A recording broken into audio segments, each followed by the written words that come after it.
नमस्कार दोस्तों, मैं विशाल नाम आप सभी का फिर से स्वागत करता हूँ इंटेलिजेंट ट्रेनिंग एकेडमी पर। जैसा कि आप जानते हो, अभी तक हम पढ़ रहे थे हमारा सेट थ्योरी में हम देख रहे थे बेसिक कॉन्सेप्ट को कंप्लीट करने के बाद हमने स्टार्ट कर दिया था हमारे क्वेश्चन प्रैक्टिस में कुछ क्वेश्चंस में हमें प्रॉब्लम हो रही थी, कुछ कॉन्सेप्ट हमारे जो रह रहे थे। आज हम उन्हीं कॉन्सेप्ट को देखने वाले हैं। सबसे मेन चीज़ होती है वो है बैंड डायग्राम आज हम देखने वाले हैं हमारी क्लासेस में। बैंड डायग्राम होने वाला है हमारी आज की क्लास में। जो मेन सबसे ज़्यादा इंपॉर्टेंट चीज़ है वो है बैंड डायग्राम। अगर आप इसको समझ जाते हो तो जो भी एडवांस लेवल के क्वेश्चन बनते हैं एनडीए में सेट थ्योरी को लेकर, तो वो चीज़ हम इसमें देखेंगे, वो इसमें हम देखने वाले हैं। नेक्स्ट बढ़ते हैं हम बैंड डायग्राम। सबसे पहले हम देखने वाले कि बैंड डायग्राम होता क्या है। सबसे पहले तो इसकी बेसिक डेफिनेशन हमें जानने की ज़रूरत है। तो मैं केवल ये कहना चाहूँगा आपसे बैंड डायग्राम को पढ़ने के लिए कि सेट थ्योरी में सेट थ्योरी में जो भी रिलेशनशिप बनते हैं, जो भी रिलेशन होते हैं, उन्हें एक डायग्राम की हेल्प से रिप्रेजेंट करना ही क्या कहलाता है। डायग्राम की हेल्प से रिप्रेजेंट करना कहलाता है बैंड डायग्राम। ठीक, उन्हें डायग्राम की हेल्प से मैंने रिप्रेजेंट किया तो उसे हम बोल देंगे बैंड डायग्राम। जैसे आप जानते हो कि सेट थ्योरी में हम पढ़ते हैं यूनियन, हम पढ़ते हैं intersection,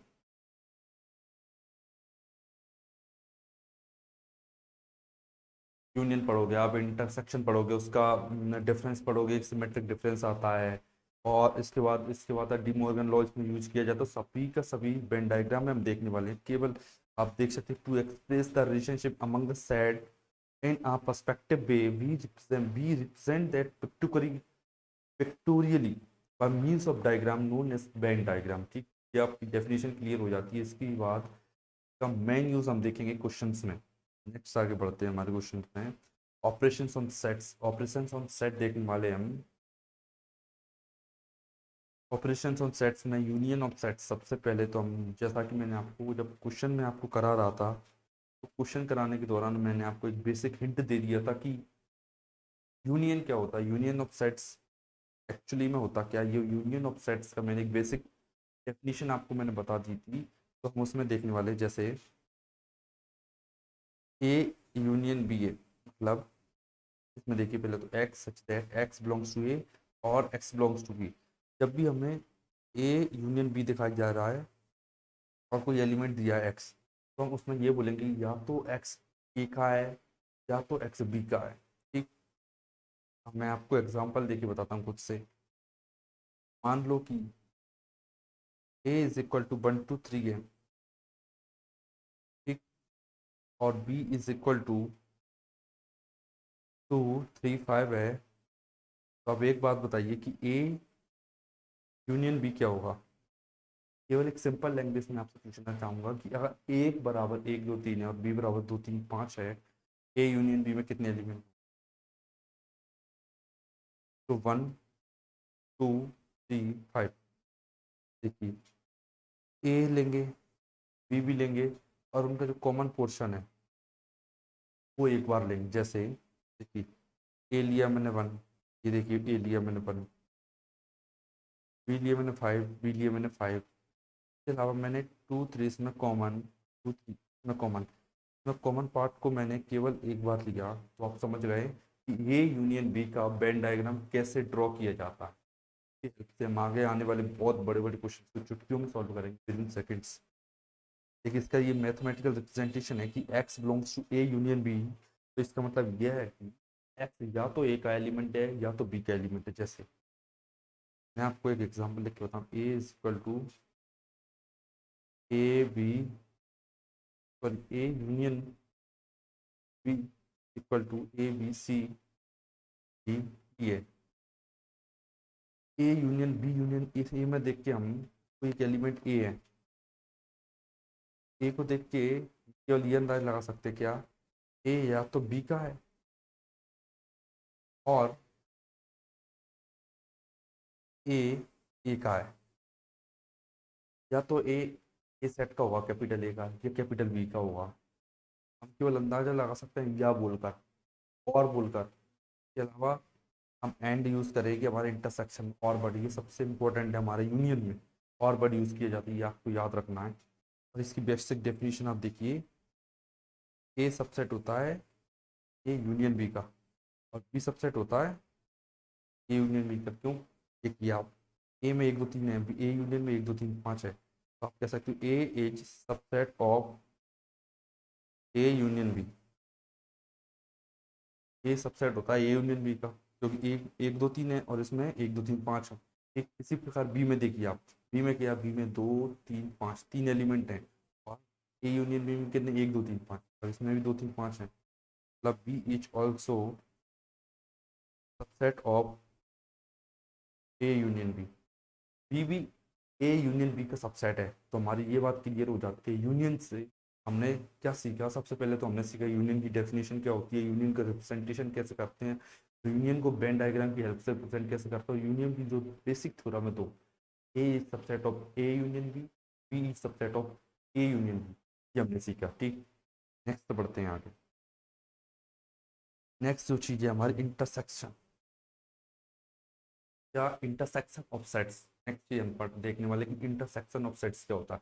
the intersection of two sets A and B denoted by A intersection B, the set of all elements common. अब आप समझिए, यूनियन में मैंने ए भी लिया, बी भी लिया, कॉमन पार्ट भी लिया था। अब इसमें कुछ अलग होने वाला है। इसमें क्या करने वाले हैं हम, इसमें ए यूनियन बी का केवल कॉमन पार्ट ले लिया जाएगा। जैसे A is equal to one, two, three, four, five है, इसमें पांच एलिमेंट लिए मैंने, और एक और सेट लेट करता हूँ मैं, इसमें थ्री, फोर, सिक्स, सेवन और एट में। अब बताइए, अगर मैं ए और बी का इंटरसेक्शन लूँ, ए इंटरसेक्शन बी अगर मैं लेना चाहूँ, तो केवल कैसे लूँगा मैं? इंटरसेक्शन बी लेने के लिए मुझे क्या करना होगा, A intersection B equal to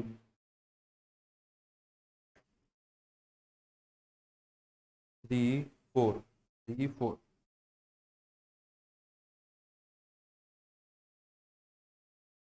three है इसमें, थ्री इसमें भी, थ्री है, फोर इसमें है, फोर इसमें है, वन टू फाइव इसमें नहीं है, वन टू फाइव इसमें नहीं, मतलब दोनों के कॉमन एलिमेंट मैंने ले लिए, तो उसे हम बोलेंगे इसका इंटरसेक्शन। इंटरसेक्शन में देखिए की खास बात, देखिए इसमें यहाँ पे एंड यूज होता है।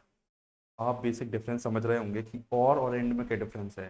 ठीक, और क्या होता है, एंड क्या होता है। अगर आपको फिर भी ये चीज़ें समझ नहीं आ रही हैं, तो हम क्वेश्चन प्रैक्टिस के साथ में, जब भी हम क्वेश्चन प्रैक्टिस करेंगे, तो क्वेश्चन प्रैक्टिस के साथ हम आपको ये चीज़ें भी क्लियर करते जाएंगे कि एंड में क्या डिफरेंस होता है और में क्या डिफरेंस होता है। क्योंकि हमने अभी तक जो भी आपको पढ़ा है वो बिल्कुल बेसिक से स्टार्टिंग की है उसकी, बेसिक से, जो बेसिक होता है बिल्कुल सेट तक समझाया मैंने आपको, बेसिक डेफिनेशन से आपको प्रॉपर तरीके से डेफिनेशन भी बताई, उसको सॉल्यूशन भी बताया, क्वेश्चन प्रैक्टिस करवाने वाले हैं। अगर आप ये सब चीज़ें सीख जाते हो, यूनियन इंटरसेक्शन, तो इसके बाद नेक्स्ट चीज वो आएगी, वो होगा हमारा क्वेश्चन प्रैक्टिस। बहुत शानदार तरीके से होने वाले हैं।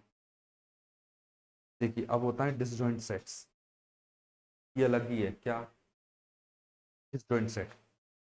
डिसजॉइंट सेट की खास बात देखिए आप, ए और बी में कोई रिलेशन नहीं होता। समझिए कि जब दो सेट दिए गए हो, ए सेट दिया गया हो और बी सेट दिया गया हो, तो इसमें का बेसिक मतलब केवल एक निकलता है कि ए और बी एलिमेंट में दोनों में कुछ भी कॉमन नहीं है, ए और बी में। ठीक, जैसे देखिए, जैसे एक एग्जांपल दिया गया कि A is equal to one two three और B is equal to four six. अब आप बताइए ए और बी में क्या डिफरेंस? डिफरेंस ना ए में कुछ डिफरेंस, ना बी में कुछ डिफरेंस, मतलब कुछ कॉमन नहीं है ए और बी में। ये होगा डिस्टेंस। अब आप ये बताइए, ए और बी का इंटरसेक्शन कितना होगा? फाइव होगा। क्यों होगा फाइव? मेन रीजन फाइव होने का यह है कि दोनों में कुछ भी कॉमन एलिमेंट नहीं है। कॉमन एलिमेंट नहीं है तो इसका मतलब यह है कि वो एक एम्प्टी सेट है। एम्प्टी सेट मतलब नल सेट, मतलब कि रिक्त समुच्चय है वो, रिक्त समुच्चय। ठीक है, मतलब दो लोग हैं, मतलब ए है और एक बी है, दोनों में कोई भी क्वालिटी ऐसी नहीं है जो सेम हो, मतलब ए भी अलग बी भी अलग, दोनों अलग है। ठीक, डिसजॉइंट सेट हम बोलेंगे इसे, ए यूनियन बी, फाइव। ठीक, नेक्स्ट सेट देखते हैं, अपने नेक्स्ट टाइप ऑफ सेट्स देख रहे हैं हम। एक होता है डिफरेंस ऑफ सेट्स। क्या होता है डिफरेंस, इसका एक और है शायद बी माइनस ए। हाँ, ये हो गया डिफरेंस ऑफ सेट्स में। If A and B are two sets, then their difference a minus b is the set of all those elements of a which do not belong to b। ठीक है, समझिए, we are two sets, then their difference a minus b is the set of all those elements of a which do not belong to b। आपको definition याद करने की कोई ज़रूरत नहीं है एनडीए की एग्जामिनेशन में, केवल आप एक रेफरेंस के लिए पढ़ सकते हो, लेकिन बेसिक यूज जो होने वाला है, कॉन्सेप्ट का यूज होने वाला है, कॉन्सेप्ट यूज के साथ ही का यूज होने वाला है हमारा। इसमें मेन चीज जो आप देखोगे इसमें यूज होगा वो होगा हमारा क्वेश्चन में। क्वेश्चन में जानने के लिए केवल आपको कॉन्सेप्ट का, फिर डेफिनेशन की कोई ज़रूरत नहीं। डेफिनेशन कभी कभी पूछी जाती है, कब, जब वो उसमें 5-4 क्वेश्चन दे देता है स्टेटमेंट के रूप में कि कौन सा ट्रू और फॉल्स है। इसके लिए आपकी केवल बेसिक अंडरस्टैंडिंग समझ काम आएगी। जैसे देखिए, ए में दिया गया है क्या, 2 3 5 6 7, ओके। बी में 3 9 7 11 12, ठीक। अब मुझे बताना है ए माइनस बी क्या होता है। बताइए, ए माइनस बी देखो, चलो, and B are two sets, their difference segment is the set of all those elements of A which do not belong to B. ठीक है, ए में वो एलिमेंट होंगे जो बी में नहीं होने चाहिए। ए में इसमें वो एलिमेंट होंगे जो बी में ना हो। देखिए 3 है, 3 से 3 कैंसल, 7 है, इसमें 7 कैंसल, इसमें 5 6 2 नहीं है, तो 2 बचा और 5 बचा और 6 बचा, ठीक। मतलब ये देखिए कॉमन पार्ट है ना, ये माइनस कर दिया। ए के पास ये हिस्सा था, ये रेड वाला हिस्सा नहीं, ये था। ए माइनस बी किया ना, तो बी अपना वो हिस्सा लेके चला गया। जैसे ए में से बी घटाना है, मतलब बी के पास जो चीज़ें हैं, 3 7 है बी के पास, ए के 3 और 7 है, तो बी गया 3 7 लेके चला गया, ठीक। तो ये बेसिक मतलब हो गया। देखिए, इससे जब हम रिप्रेजेंटेशन में लिखना चाहें, मैथमेटिकली रिप्रेजेंट करना चाहें, तो हम कैसे लिख सकते हैं कि अगर x belongs to A minus B, अगर x ए माइनस बी का अवयव है, मान लो 2, जैसे कि 2 ए माइनस बी का अवयव है, मान लो एग्जाम्पल के लिए, मैथमेटिकल रिप्रेजेंटेशन को आपको समझाने के लिए मैं एग्जाम्पल ले रहा हूँ कि मानिए कि 2 ए और माइनस बी का एलिमेंट है, तो 2 ए माइनस बी का, तो इसका मतलब ये है कि 2 ए में हुआ, बिल्कुल। बताइए है क्या, 2 ए रहा, 2 ए में है, बिल्कुल है जी, 2 ए में है जी। एक नेक्स्ट देखते हैं कि 2 बी में नहीं होना चाहिए, 2 इसमें कहीं नहीं है, मतलब 2 नॉट बिलोंग्स टू बी। जब भी कभी आपको फ्यूचर में क्वेश्चन करते समय दिखाई दिएगा कि ए माइनस बी, अगर एक्स ए माइनस बी का, तो आप देखते समझ जाओगे कि एक्स ए में तो है लेकिन एक्स बी में नहीं है, ठीक। दोनों चीज़ों में डिफरेंस है, एक्स ए में है बी में नहीं। आपको ये बातें बहुत समझना पड़ेगी, डिफरेंस ऑफ सेट्स। आज हमने केवल 4 डेफिनेशन देखी, हम ये छोटी छोटी वीडियोस आपको बनाते हैं, प्रोवाइड कराते जाते हैं कंटिन्यूसली। अगर आप हमारी 10 वीडियो भी देखोगे ना, तो आपको ज़्यादा फर्क नहीं पड़ेगा, ज़्यादा आपको वेटेज नहीं लगेगा कि सर ने ज़्यादा पढ़ा दिया। तो हम धीरे धीरे बिल्कुल पढ़ाते हैं, आपके कॉन्सेप्ट क्लियर करेंगे छोटी छोटी वीडियोस डाला के। और एक लॉन्ग वीडियो में आपको बनाऊंगा जिसमें मैं केवल कॉन्सेप्ट, क्वेश्चन ही क्वेश्चन प्रैक्टिस कराता जाऊँगा, ठीक। अगर आपको हमारी इस टाइप की वीडियोस अच्छी लग रही हैं, वाकई आप पसंद आ रही हैं, तो आप अगर, और इसके अलावा आप इसकी पीडीएफ चाहते हो कि सर ये पीडीएफ के फॉर्म में मुझे मिल जाए पूरा रिटर्न फॉर्मेट, तो आप हमारे टेलीग्राम को ज्वाइन कर सकते हो। टेलीग्राम ज्वाइन करने के लिए मैं टेलीग्राम की लिंक इस वीडियो डिस्क्रिप्शन में दे दूंगा, या फिर इसके अलावा आप मुझे इंटेलिजेंट ट्रेनिंग अकेडमी के नाम से, इंटेलिजेंट ट्रेनिंग अकेडमी के नाम से आप मुझे फॉलो कर सकते हो इंस्टाग्राम पर। वहाँ भी आपको हाईलाइट में लिंक मिल जाएगी टेलीग्राम की। और इसके अलावा आपको, आप डायरेक्ट टेलीग्राम पर सर्च कर सकते हैं इंटेलिजेंट ट्रेनिंग अकेडमी, तो भी आप उस चैनल में ज्वाइन होकर इस पीडीएफ को प्राप्त कर सकते हैं और शानदार तरीके से कुछ प्रैक्टिस कर सकते हैं।